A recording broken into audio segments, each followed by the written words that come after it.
Welcome to Inside the Game on the National Soccer Network. Now, here are your hosts, Jonathan Turner and Nathan Wangler.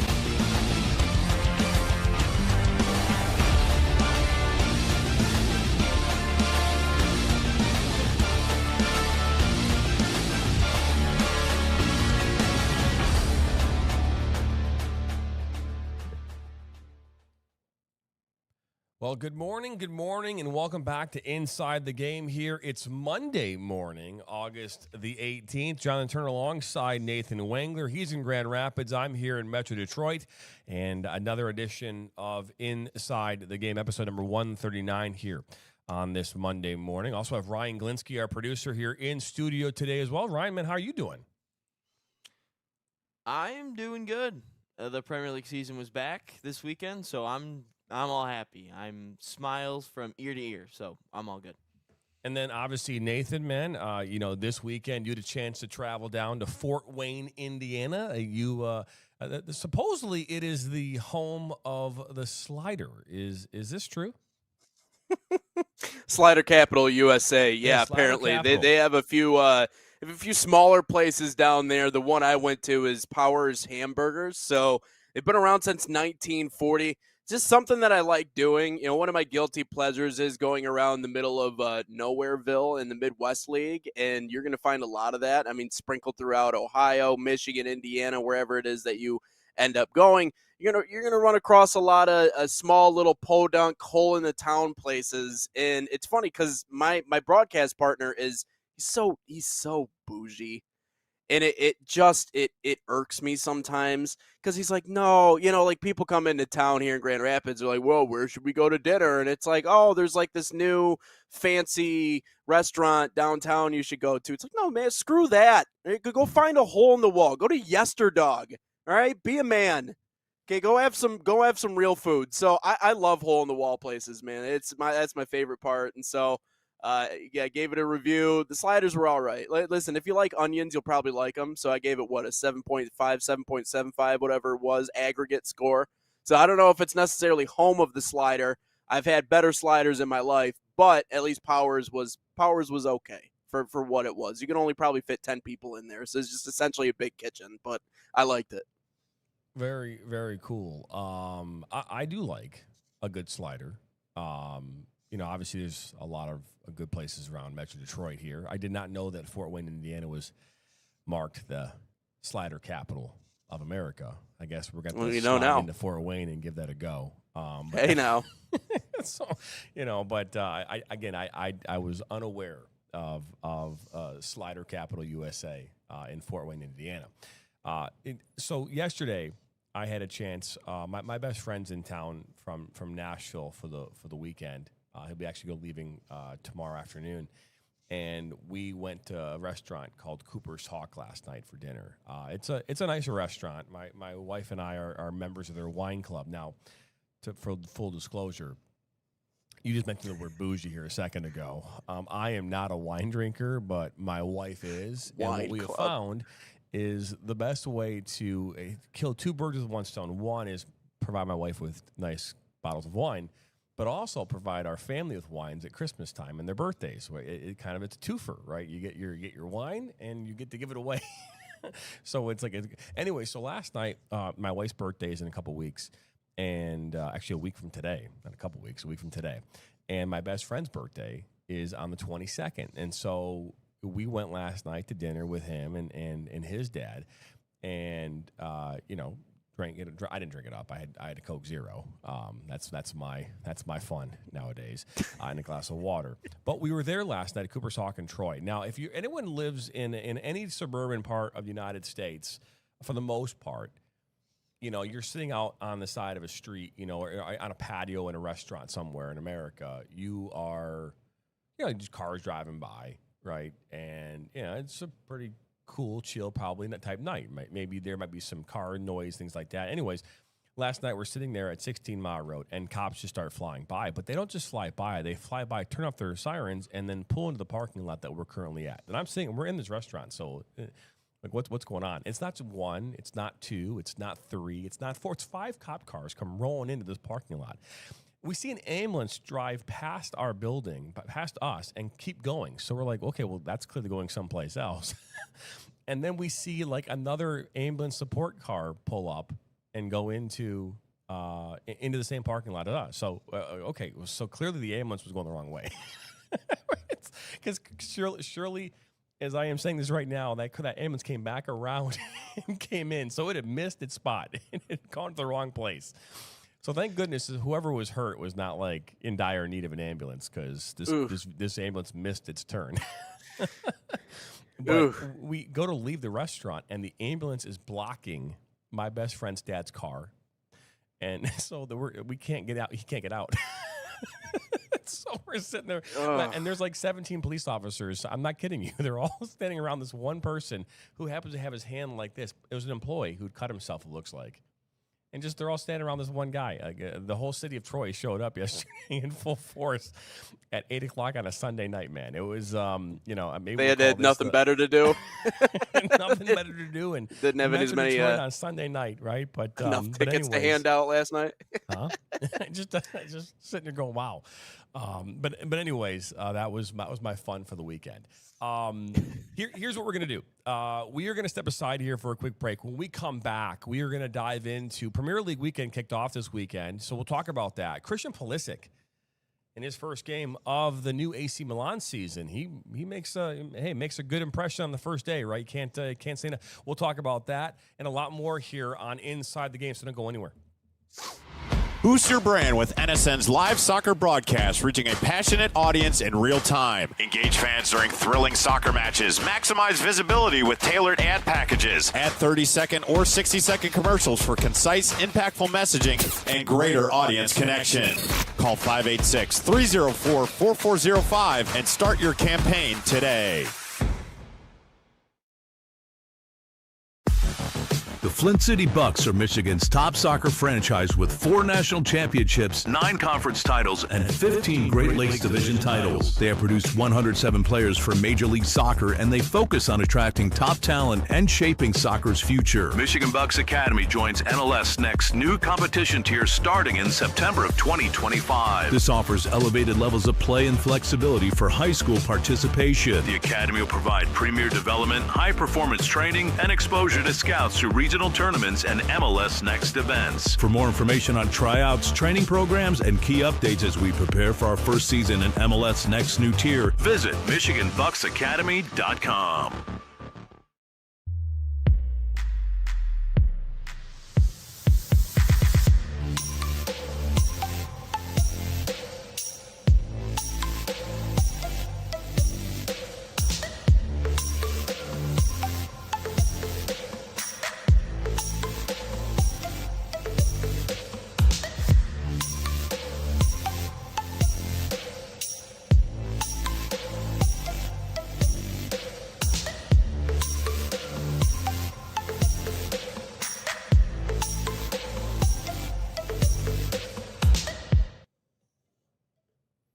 Welcome back here into Inside the Game here, and I'm in my Shelby Township studios here in Shelby Township, Michigan, obviously Premier Media Group, and obviously Nathan Winkler out there in Grand Rapids. And Nathan, we're going to dive into the Premier League, and we don't typically get into a lot of Premier League talk on this show, mainly because we try to really focus on the game here in the United States. And I think before we dive into this, I think it's important. So yesterday I had a chance to go to a local soccer store here in Michigan, and to put this in perspective, and this is one of the reasons why we feel the need to do this, is I walked into a local soccer store. This store is pretty big, and it's been around since I was a kid, well known here in the area. And I wanted to buy some Team USA stuff for the studio. And they have on the outside of the building, they have like Team USA gear, official spot for Team USA stuff. It was great. Get in there, and it's massive. It's a massive store. It's probably 8,000 square feet. And I say massive because you think about soccer stores. I mean, that's a pretty big store for a soccer-specific store here in Metro Detroit. Get in there, and it's 8,000. Pretty big store for a specific. You can see this wall of cleats. You can see all this great stuff. You see Messi jerseys off on the right with pink. So you're like, okay, this is going to have a lot of MLS stuff. And they had MLS jerseys. They did. Team USA had like this little table, probably about this size. I mean, I'm not kidding. Maybe the size of my arms outstretched. And then there was just like some stuff with the old logos on them too. It wasn't even like the new logo. It was a full FC Barca like section. I mean, this section was huge. It was probably a quarter of the store.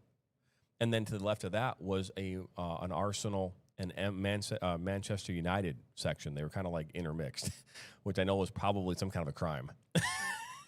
So, right, yes, that is. It's some kind of a crime, right? And then behind that was another section which happened local club teams. So there was like the Vardar, the Nationals, Michigan Stars, Liverpool had like their own merch section for local club players coming by, which I think is a great idea, by the way. It's fantastic.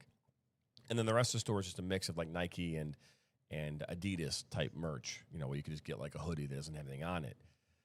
And it just made me think like there's like this small section of MLS stuff, which mainly consisted of Messi, and the rest of it was basically the Premier League, and other international leagues, and that was where the focus was. And obviously, as a store owner, the store owner knows what's going on, right? He knows what his people want. Otherwise, you're not gonna be open for a long period of time. So clearly, this store recognizes that the eye of the beholder is not on the domestic game, and not on Team USA for that matter, but on everything but what's domestic here in this country. And if that doesn't piss you off on some level, it should.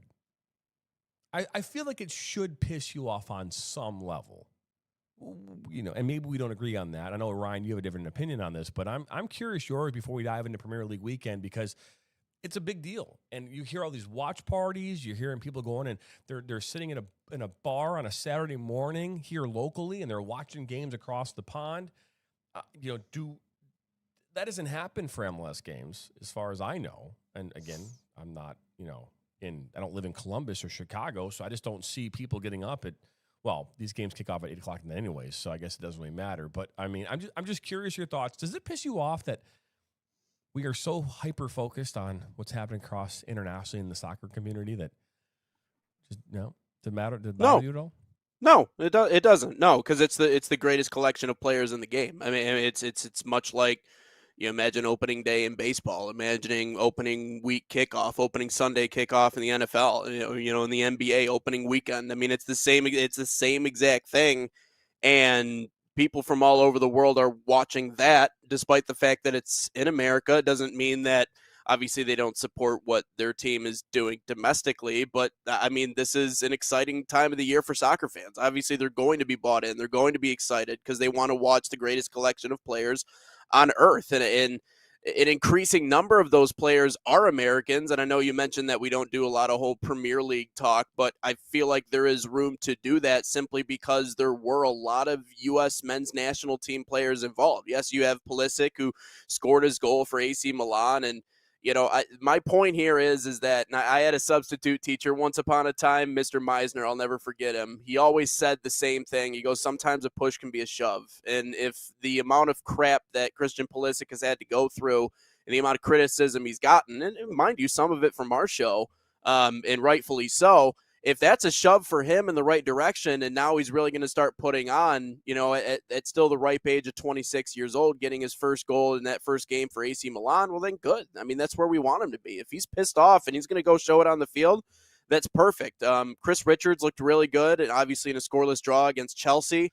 On the defensive side, anchoring that defense, I think it was Brandon Aronson, Josh Sargent both scored. Tyler Adams had what they call a hockey assist in his game. Obviously, they ended up losing 4-2, but there's a lot of different American players to talk about in that regard. So I know we don't normally talk about the Premier League, but I think if it's connected to the American player, what I'll say about this is that, no, rightfully so, they should be excited. I understand they're not playing in America, but the fandom in the United States is so fractured, JT, and we've talked about this. Like, there's no MLS team in Detroit. Who all these soccer fans in Detroit, what are they going to gravitate towards? They're going to gravitate towards Detroit City FC and that brand new stadium that they're building in Corktown. I mean, I don't really have a team that I feel all that closely connected to. So I'm not necessarily going to watch a ton of that, but the Premier League is a different story because, again, that's the best collection of players. It bothers me a little bit. I mean, I wish there was obviously more. I think we all wish it was a more popular game. I think we all wish that the eyeballs were on America, but we know how it works in this game. And yeah, I mean, you're going to see more messy stuff everywhere. Like, he's the GOAT. You know, I'm talking to these. It's funny because at the Whitecaps we have this night. It's called Kids Can Conquer Night, and it's these kids with cancer or other debilitating diseases that they come out and they get to participate in all the different elements of the game, whether it be social media, whether it be taking pictures, meeting the players on the broadcast. And the kid that I got is from Midland area, and he's a soccer player. And I just started asking him questions, and the first thing that I asked him, because I knew that he would know about it, was Messi. I'm like, "Are you a Messi fan?" He goes, he's the greatest ever. He goes, he's the GOAT, you know? Well, yeah, obviously, you're going to have a lot of messy stuff in there. Of course you are. You know, I mean, like, he's the greatest of all time, and people want to watch greatness. That's why we watch sports, you know? I mean, yeah, I'll consume a high school game or a low-level game every now and again, whatever. You know, it's a part of my job. It's what I do. But, of course, you're going to want to see the greatest ever. So it doesn't necessarily upset me. I don't think that, I think the lack of support really comes from just all the drama and all the other crap that's going on. I think that's tough for people to consume, but I wouldn't necessarily say it pisses me off, quote unquote. It just doesn't really hit me like that. No, I was just curious. I mean, I got myself a nice FC Barcelona sweater yesterday. It was one of the better looking sweaters in the entire place. And so I picked myself up one. It also happens to be the team when I do play FIFA. It's my team. So, I mean, I figured I might as well wear the merch, right? I created my own team. Oh, look at you going old. Major League Soccer. The Rapid City Raptors. So We're pretty good. Premier League did kick off this weekend. It kicked off, I wouldn't say an epic fashion, but other leagues around the world kicked off as well. Christian Pulisic, we had a great conversation, a very passionate and heated conversation on Friday about how he handles himself in the media. And I talked about how he handles himself on the field is more important. And, well, he did this weekend.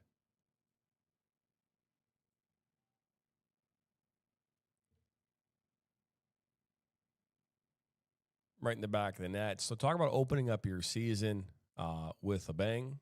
Pulisic does just that. AC Milan, getting the goal there in the 48th minute. Pulisic scoring. And I know that, and Ryan, you posted a video yesterday on social media about this on TikTok and Captain America. Why not talk about the supporting cast? Because, I mean, do we dive into that? And Ryan, you asked this question.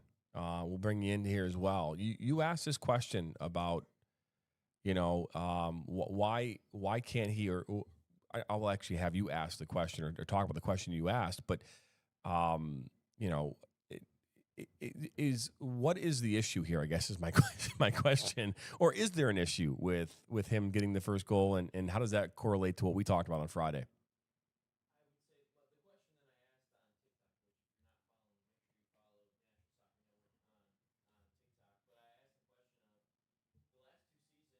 Can you hear him? I can't hear him. Can you hear me now? Yeah. Oh yeah. Hey, there you go. Yeah. gotta unmute your mic. Yeah, that's the last thing that I was worried about on today's show was if I was able to talk or not. But what I asked on TikTok, if you haven't followed yet, was National Soccer Network on TikTok. Make sure you follow. But the question that I asked was the last 2 seasons with Pulisic in Serie A. I said just his stats. He's had 20 goal contributions in the first 2 seasons just in Serie A. Didn't count Champions League, which he has a couple in there as well. Which he can do this at AC and Serie A. Weah, McKennie do it in Serie A. All these different Americans can do it overseas. The Premier League, Bundesliga, La Liga, all these different leagues. But when they all come together, they can't seem to get it done. And, why is that? You would think, these players are playing in these top 4 divisions in the world, top 4 leagues in the world, and they're killing it. And they're killing it in the Champions League. Why can't they do that here? And I'm interested to hear your guys' thoughts on it. Why can't they do it here? As a collective team in the USA, the USMNT, why can't they do it all together? But they can do it elsewhere. Well, I think that, we talk about this. We've talked about this before, right, Nathan? About, you're talking about taking the best that America has to offer and inserting it into a place where those countries already have the best players, that they offer. I mean, so I feel like when you go across and play in that environment, you might actually be considered obviously middle of the pack or maybe even on the lower end of the talent, ladder, in those areas. And so those teams will lift you up. Those players will lift you up, right? That talent will lift up your game, or won't survive. You'll come home, right? So you are stuck in it. You put into an environment where you just become, part of this process where you can excel. The balls that you're receiving, the types of passes, the deliveries, all those things that we talk about lead towards better quality chances and better quality opportunities that lead to goals. And then you come back here and you're playing with players less than. They can't do the same thing with the ball. They can't do the same thing that you would see over there. And that's not meant to be a negative type thing about the domestic game, but there's a reason why you're there and a reason why you're not here. And so when you come back, but then again, like McKennie, Weah, Pulisic, Adams, all these players play across the pond, right? So why wouldn't they be able to fit back in and do it here? Well, because in those environments, they are receiving the ball. They are receiving it from other great players. And but now they're on their shoulders. They have to become this thing that they're not in their current environment. Is Tyler Adams a superstar over across the pond? Okay. Is Tim Weah a superstar? I think if you're playing in the top 4 leagues across the pond, then you are a professional and you're amongst some of the best soccer players in the world. I mean, we're talking about you being the standout player on your team. Right, but the expectation, right? But the expectation that we're going to have a team full of superstars is a fantasy. No. That's not reality. What I'm saying though is that on those fields they're not superstars, but when they come back here, they would technically be a superstar because they are the best of the best. Right. And so with that being said, typically, like Christian Pulisic is the superstar of superstars for Team USA right now. We can all agree on that, right? He is the guy, right? He is the quote unquote guy. And so just lost my feed. But so he's the guy. And I think it's important for us to acknowledge that. So in his league with AC Milan Serie A, right? In that league, what is he, right? He is the guy that receives the ball. He's a big part of that process. He's as you mentioned, he's contributed to 20 goals in his first 2 seasons with AC Milan, right? Yeah, right. Each season he's had 20 goal contributions. So name me a player on Team USA that when Christian Pulisic gets back into becomes the guy that helps deliver balls to Christian Pulisic that leads the way for him to be successful. Like, who's the guy? Who's that player? Who's that player that becomes like the point guard to Christian Pulisic? No idea. Malik Tillman, Chris Richards, Jedi Robinson. I mean, you got options here, but they're not the options that he's got right now, and that's the thing. We don't have the talent, guys. It's a talent thing. That's just such an overgeneralization thing. I get it. Yeah, I mean, okay. Yeah, what individually talented, we're not on the same level, but to say that he comes back and he has no options, I mean, that's kind of the point of us covering exactly what the Americans have done here in this first week. I mean, Malik Tillman is in Bundesliga. Just talked about Chris Richards going up against Chelsea and a scoreless draw in that game. I mean, you look at a lot of the other players and what they've been able to do this weekend. I mean, that's just kind of the start of the list of the players that are in these top 4 leagues across the world. And so, I mean, that's kind of what sparked this conversation, right? Because we're looking at the way that they're producing here in the openings of these seasons, and we're seeing it really across the board. How are they not able to put that together for Team USA? And if your argument is, well, they're just role players on those teams, okay, well, look at any other sport. I mean, I know comparing soccer to basketball is like apples to oranges. I get it. Like I hate cross sport comparisons just as much as the next guy. But why are these countries who have role players in the NBA able to put all those role players together and compete against some of the best in the world? You know, like they're professionals who play at the highest levels across the world. They should be able to play together in a way that's conducive, that they're able to win games, but they don't spend as much time together anymore. Like that's something that we have covered. There's more of an emphasis on club. There's more of an emphasis on their professional career and their contracts and where they're going with these clubs across the pond, because that's where they make their money. That's where they make the majority of their money. People are focused on what their individual career is. What are they accomplishing in their careers? And I'm okay with that. For what it's worth, I'm perfectly okay with you wanting to make your way in the club scene. And I do think there is some level to truth to Americans. Really, they kind of have to do a little bit more, a little bit extra in those environments because they're American. I do think there is an inherent bias against the American player when it comes to those top 4 leagues that we're talking about overseas. But that is the issue right here. Okay, yes, we're less talented, So but the issue is what's the issue? The emphasis on club over country. But that's the emphasis around the world, though. I mean, that's not a unique thing to the United States. Every play. Oh yeah, absolutely. So then, why are all these other superstars showing up to play for their countries in these major tournaments? Well, we're talking about a Gold Cup versus the Euros. We can't put that in the comparable. That's not comparable. Right, but they're not spending time together. That's my point. No, yeah, but again, that they are. Because, again, all the best players in the world play over there. All right. So, again, all the best players in Brazil either play in Brazil in their great, unbelievable leagues, or they play across the pond, right? That's where they play. In the United States, we have 5 players that go play overseas, and everybody else is playing here. And again, it's more than 5 players, but okay, I hear 8 players. 5 to 8. Practically, I mean, almost the entire starting 11. But yes, I hear what you're saying. I mean, like, who's playing there's more on the than U.S. 8. men's national team right now? There's more than 8. I don't know, Ryan. I'm not talking about youth Christian national. Pulisic, I'm talking about the U.S. men's national Cardoso, team. I don't think it's more than Tim 8. Weah, Chris Richards, talking, Malik Tillman, Josh Sargent. Are we talking like this past Gold Cup roster or this? I'm talking like, U.S. men's national team projected rosters for 2026 World Cup. I think it's 8. Brandon Harrison, Cameron Carter-Vickers. There's a lot more than 8 though. Tyler I'm Adams. not saying who are going to make the roster for 2026. I'm not talking about Joe Scally. Is there actual players who can play on the U.S. men's national team? I think it's 8. There's more than 8, I think. Are we talking there's more than 8. subs? Starting 11, there's more than 8. I don't know the exact number. That's why I'm asking. I don't know how many there are. Is it 11? Is it 12? Pulisic, Adams, McKennie, Weah, Tillman, Carter-Vickers, Richards, Turner just left. Yeah, so he's back. I got 7 off the top of my head. Brandon Harrison. Did you say Josh Sargent? No, so that's 9. Reyna? Did you put Reyna in there? No, that's 10. I mean, there's more.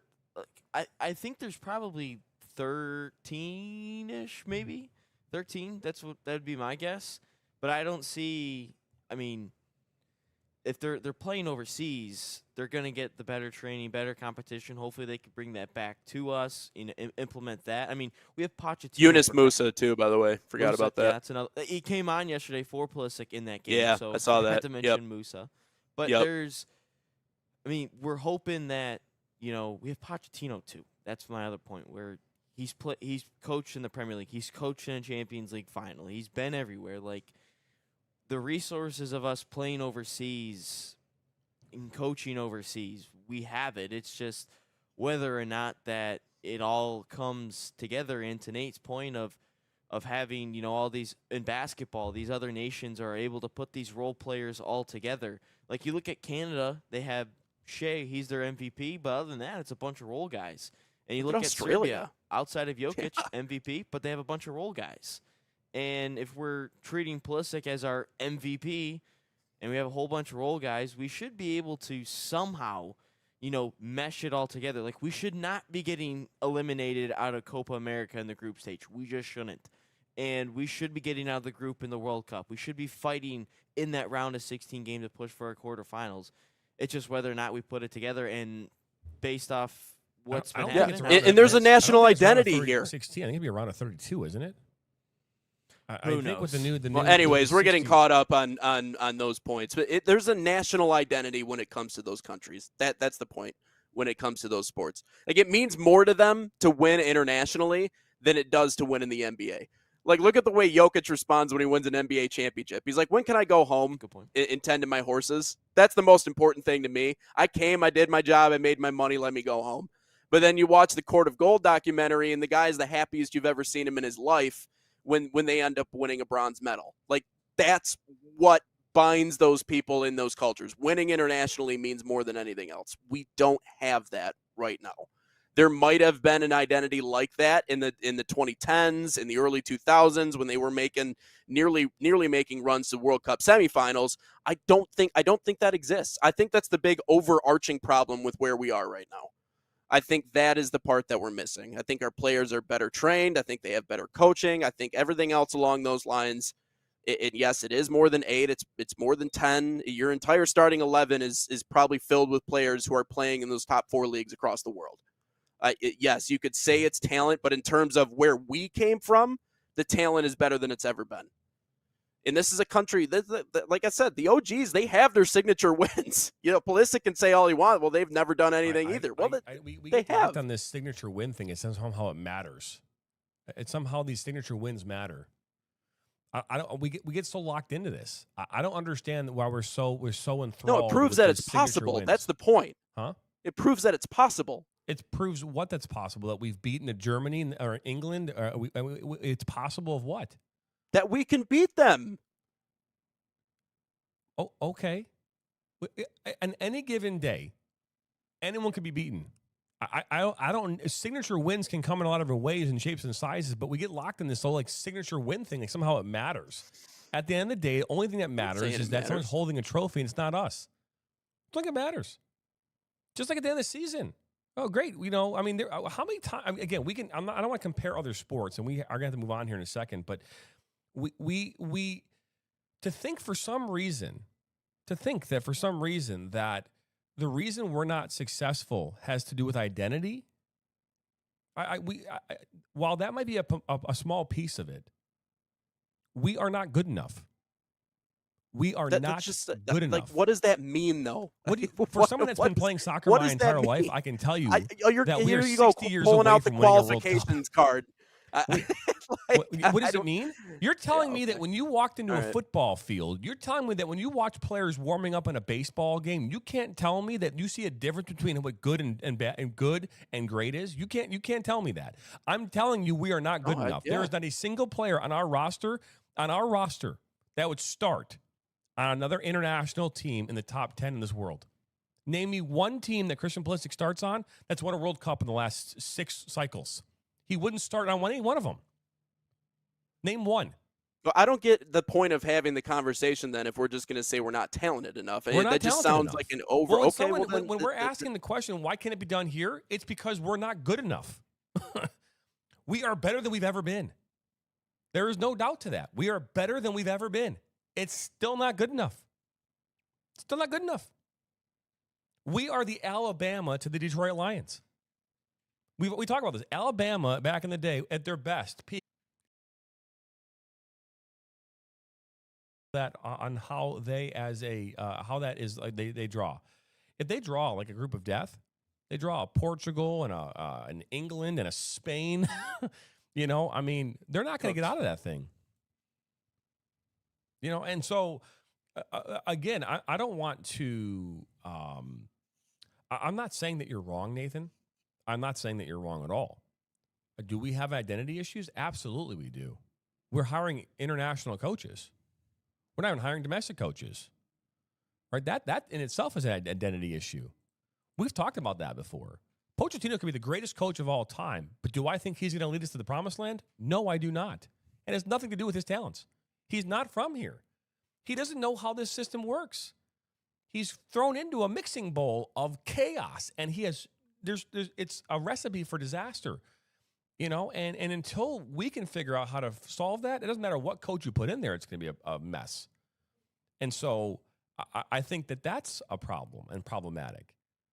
But yes, we have a lot of problems, but our biggest issue is the fact that we don't have enough talented players, the high-level talented players that can compete on the pitch to win soccer games. Because if we're going to be playing the game the way that they're trying to play it, which is they're trying to play the European style of game, we don't have the players to do that.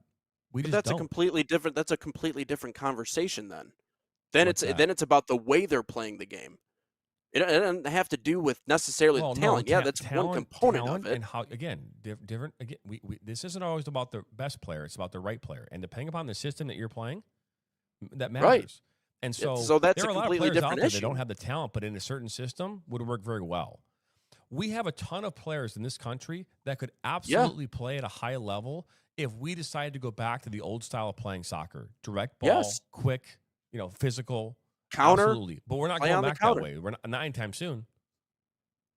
Well, I mean, then therein lies, to pull out your line, therein lies the problem. That's a completely different conversation than we're just not good enough. Like, those are two completely different aisles. Like, if you're just saying we're just it. I mean, I could tell you, I can sit on this desk I'm sitting here right now and say we are nowhere near good enough. I don't know straight why up. I have If to we be want more to play thorough their than game, that. Huh? No, if we want to play their game, we're not good enough. If we want to play them any at game their right now, own we're game. not good enough.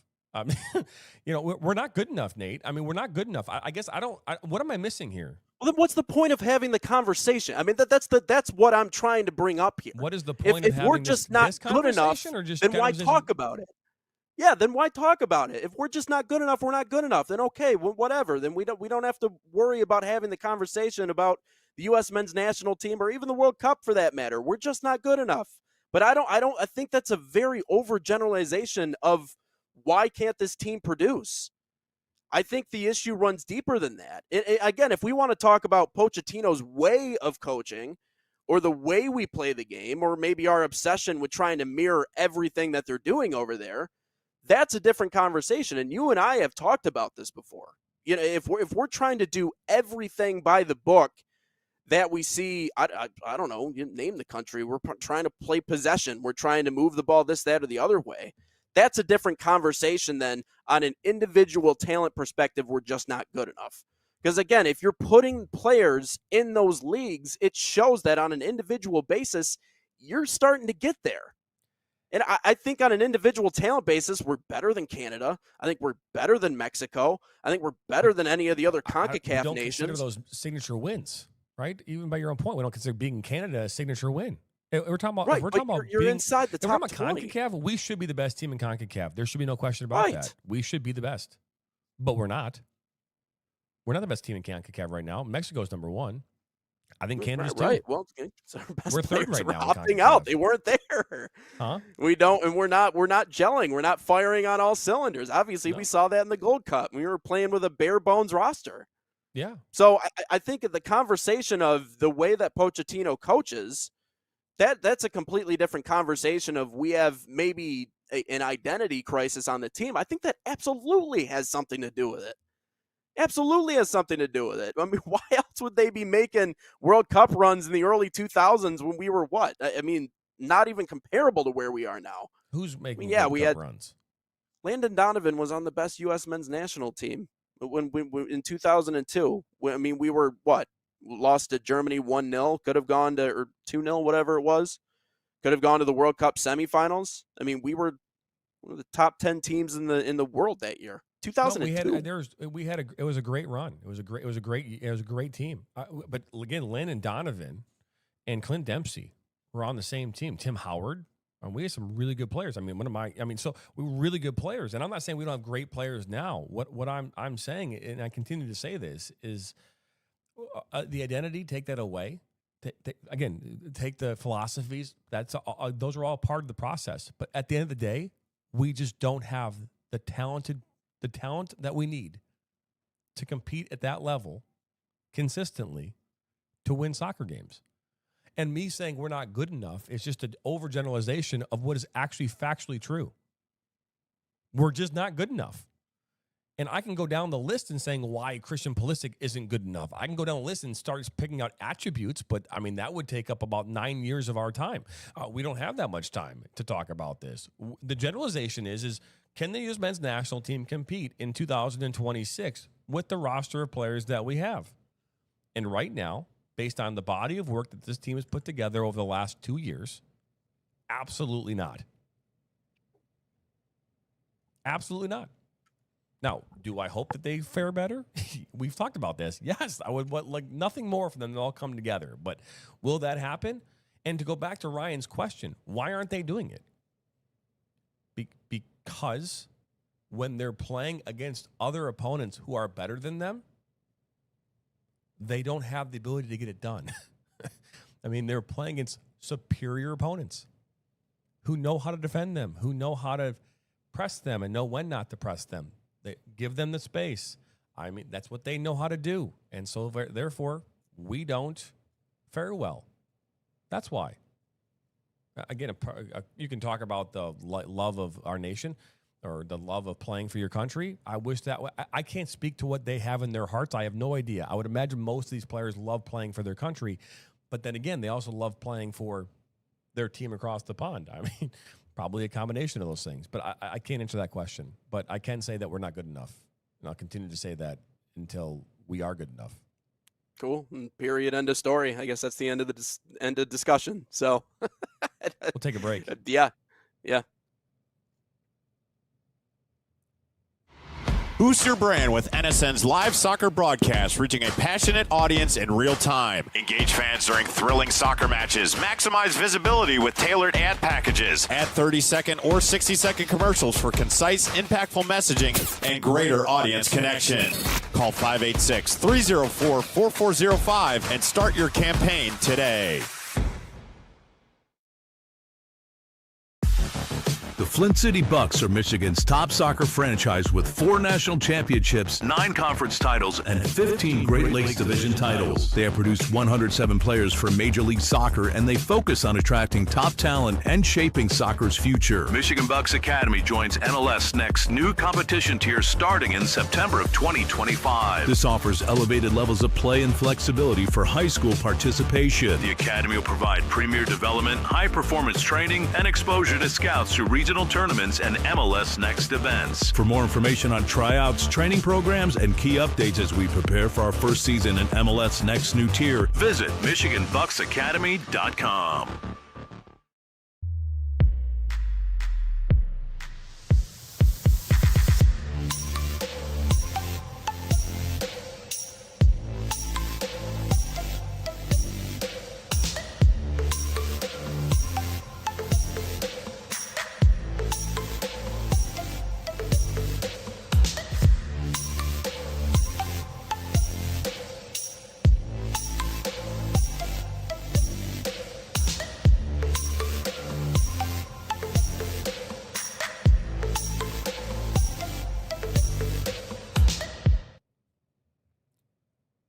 Welcome back here into Inside the Game on this Monday morning. If you're first time stopping by, hit that subscribe button, like us, and share this with your friends and family. Jonathan Turner alongside Nathan Wangler and Ryan Glinsky here in our studios in Shelby Township, Michigan.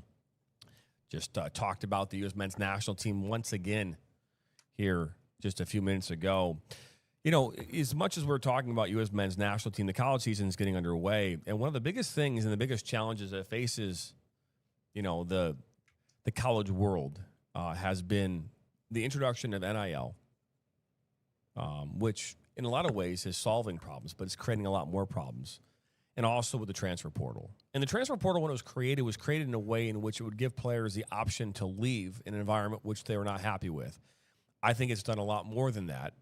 But there was a conversation. I know, Nathan, this is something that you found on social media, so I'll let you kind of preview what we're about to watch. But you know, you were going on social media, and a coach from NIU, a football coach, was talking specifically about the transfer portal and how it impacts his college. But what was the reason why you felt this was a good opportunity for us to talk about it? Well, it's Thomas Hammock, and yeah, I mean, he beat Notre Dame last year with NIU. Yeah, he has a great track record, you know, and obviously personal connection to Marcus Freeman, and he's building. I thought he was building a monster at NIU. I mean, that's a MAC program that's had a lot of success, but pretty much lost all their players to the transfer portal in the offseason. I just think it's interesting to talk about because it really, everything when it comes to the college game right now comes back to the transfer portal and where we are. And even in covering college sports, you start to see on a lot of these players' resumes, 2, 3, 4 different schools. But we're getting to a point now to where, and it sucks, this is the thing that sucks, is even if you are able to create something that can help people, you're going to have people take advantage of it. That's just the reality of whatever it is, whether it be a law, whether it be something else that you put in place to help, in this instance, college athletes. People are now taking advantage of it, and the market is starting to be flooded, and kids are going to start losing out on opportunities, and that was kind of the point of what he was saying.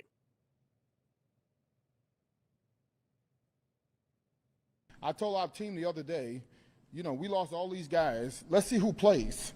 So it's all good when people put it on Twitter, hey, all glory to God, I'm going on the transfer portal. Let's see if they play. How many of those guys going to play or travel or get snaps? I was going to tweet something the other day, a picture of me, and say, you know what? I enjoyed my college experience. I didn't get one dime, but the lessons I learned was more valuable than any money you can ever pay me.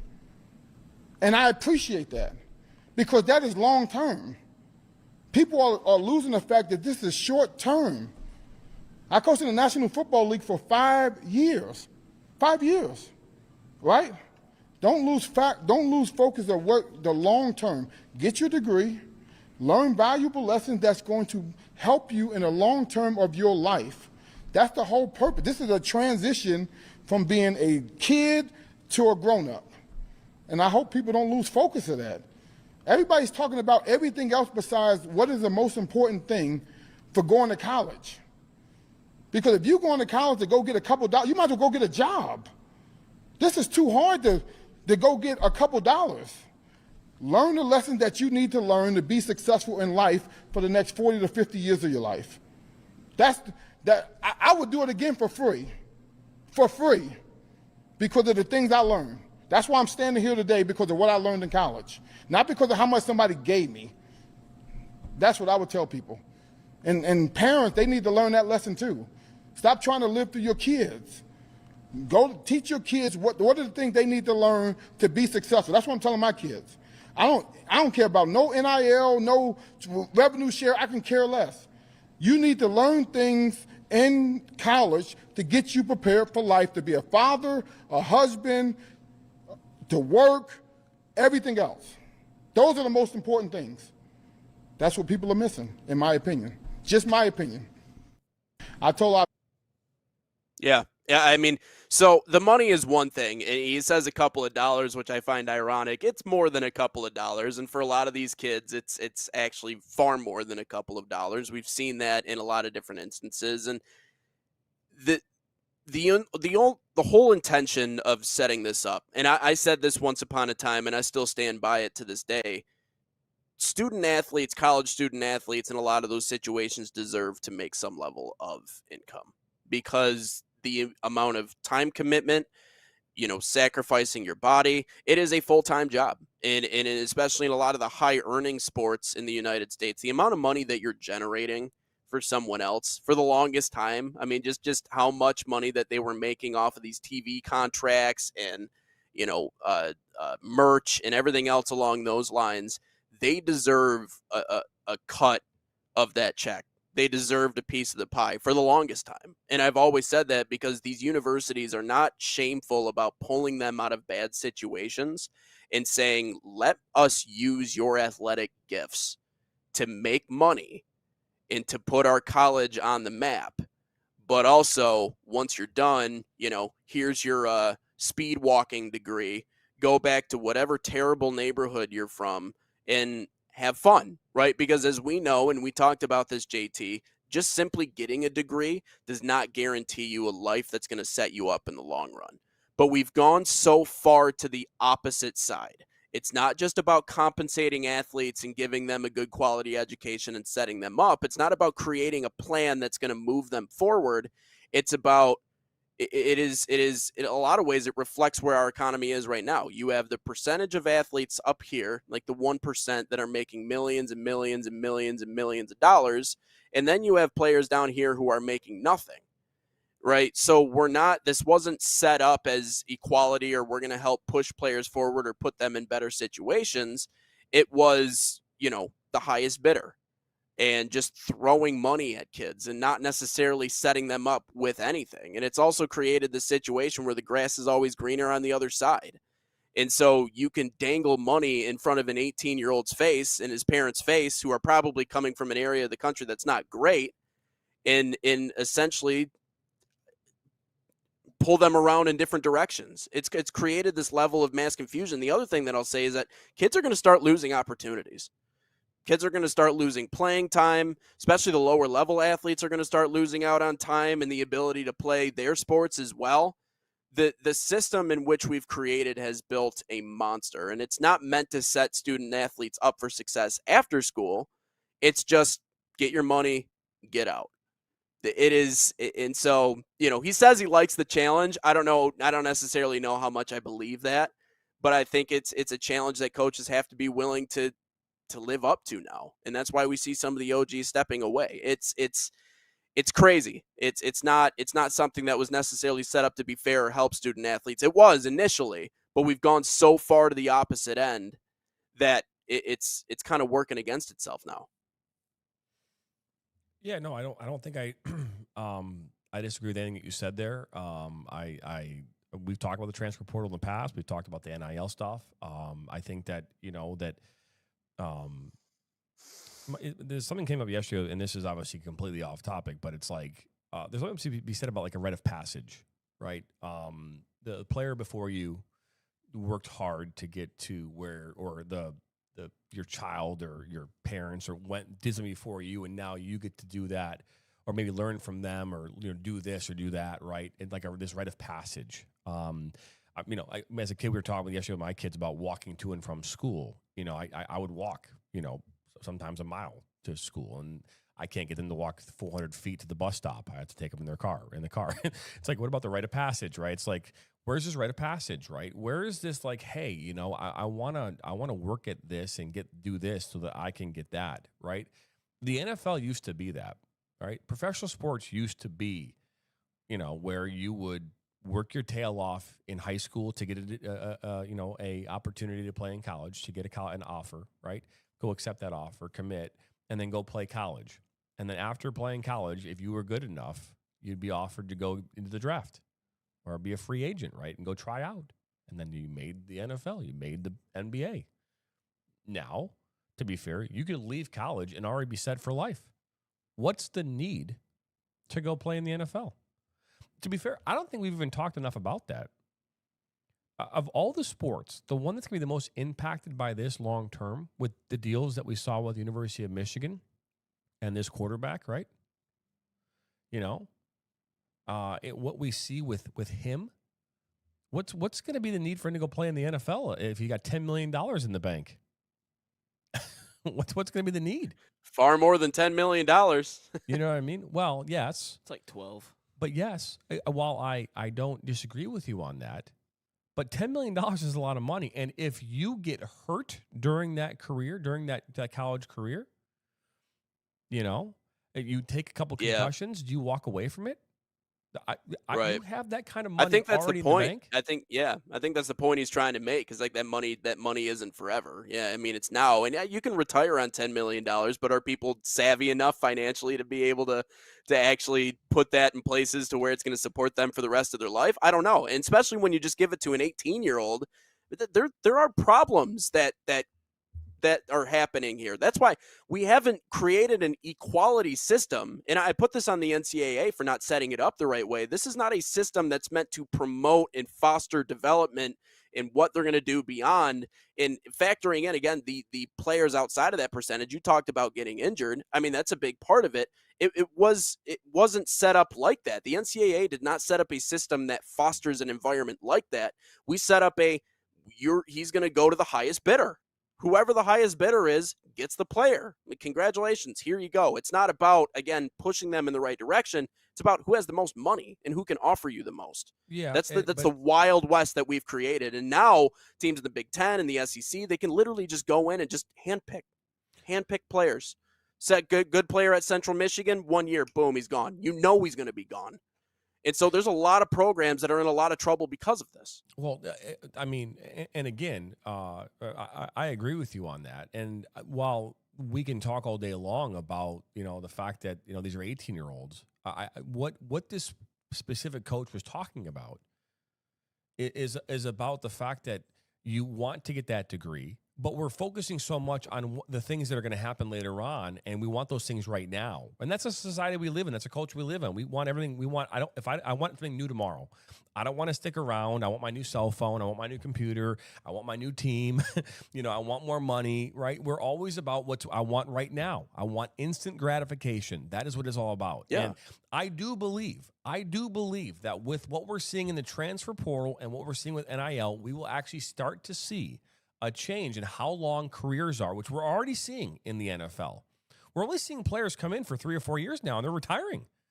We're seeing players that do that. Now, I'm not talking about the average length of an NFL career is but like, again, a year, you're seeing 2 players years? walking away that years ago would never have walked away. Would never have walked away this early. You're getting seeing younger. players who have retired way too early, and players who so again, I think that trend's going to continue. Well, again, especially if you can say, "Hey, my goal is to get to $20 or $30 million, and I'm getting a third of that in my 4 years of college. I've only got to go get my first year contract, my second contract out of the NFL. I'm done. I'm out. I'm done." So it's going to change the landscape of football specifically. Yeah, Yeah. I don't know if it's about the money necessarily or hitting a certain financial mark. I think his point was that they're just not learning the lessons. They're not learning the other things that are going to carry you with all that, because the money doesn't last forever. I mean, what is it, 80% of them that go broke when they're out of the NFL? Yeah. No, I think Nate just froze. Yep, he did. It's all right, but He's hey, frozen. You got me, which is good. We'll see if we can get Nathan back here. But his how about timing of how that all works out, right? Just kind of a minute left. A minute left, and frozen right there on the camera. But no, I know what the coach was talking about here. I get it. And it has, as much as we want to talk about which is good. Get him back. There he is. But yeah, No, I mean, yeah. 80% of the league is broke once they're out of the league. So I mean, I think that's what he's trying to get at. If you don't learn those lessons, then you're not going to set yourself up for a lifetime of success. 'Cause he said No. 40 years of life. Huh? I mean, that's the point of why he said that. I didn't hear that last part. Sorry. He said setting you up for the rest of your life, learning those lessons, right? Because or you'll be a part of that percentage that's broke and out. I think it's a great message, right? Because again, if we talk about the fact, again, that's why I said the rite of passage, right? About going to, again, let's think about 15 years ago when you accepted your offer to college. That's where you played, and there was a penalty if you tried to transfer. Now, there's no penalty. I can go wherever I want. There's no loyalty, right? So if you're not happy in your current environment, you can just pick up, I'm going to go. Deuces. And yeah, there's money that comes with that. So you lose the loyalty factor. And again, it's not about the sport anymore. It's about me. It's about me. All you have all these me's. And that's happening in every sport that it has the transfer portal, not just football, not just basketball. It's every sport. And the sports that are actually hurting more, I think we've seen this. It's basketball. It's one of the bigger ones. It's and soccer. Soccer and basketball are huge when it comes to NIL stuff. So I am on board with changing this thing completely if it can be done. The problem is it won't be, and it leads to slaps on the wrist that we saw on Friday at University of Michigan, right? So it just leads to that, right? Just leads to because you have when you've given all this power back to the player, right? All this power now lies in the hands of the player. And as great as that sounds, and as awesome as it sounds, it comes with this thing where you can't you can't do what you want to do. You can't the hammer that they want to talk about slapping down on Michigan. That didn't happen. And we'll get into more of that, even though it has nothing to do with soccer. We will definitely get into that this week because, again, what the heck, But we have our opinions about that for sure. But that'll wrap up episode 139 here. 140 here tomorrow coming up. We'll dive into our top 5 U.S. men's national team players of all time. I've already told mine on TikTok, but we'll get into Nate's here tomorrow. We'll also dive into the ACC men's conference preseason polls. We'll start talking about high school soccer in the state of Michigan. We'll get into maybe the way too soon top 25 here in the state. We'll get up into that as well. A lot more good coverage of soccer coming up this week on Inside the Game. But that's Nathan Wengler. I'm Jonathan Turner. Alongside me over here to my left is Ryan Glinsky. Again, come back here tomorrow as we're live on YouTube, Facebook, Twitter, and Roku TV. But thanks for watching, and we'll see you same time, same place, right here on Inside the Game.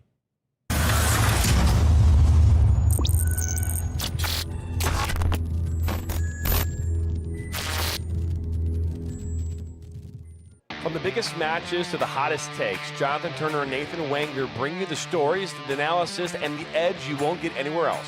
Streaming live weekdays at 9 a.m. on YouTube, Roku TV, Facebook, Twitter, and all major platforms. No filters, no fluff, just real talk, real soccer.